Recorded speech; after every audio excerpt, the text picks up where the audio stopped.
فويل للذين يكتبون الكتاب فويل للذين يكتبون الكتاب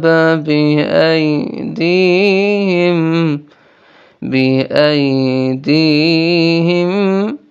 ثم يقولون هذا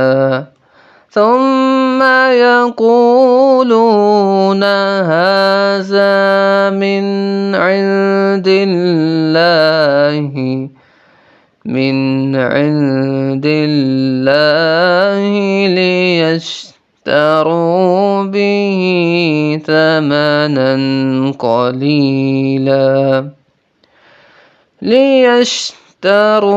به ثمنا قليلا فويل لهم مما كتبت أيديهم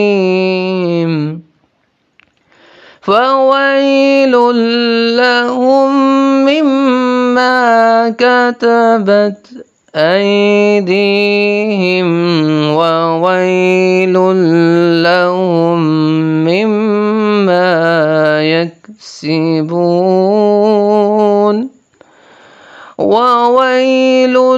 لهم مما يكسبون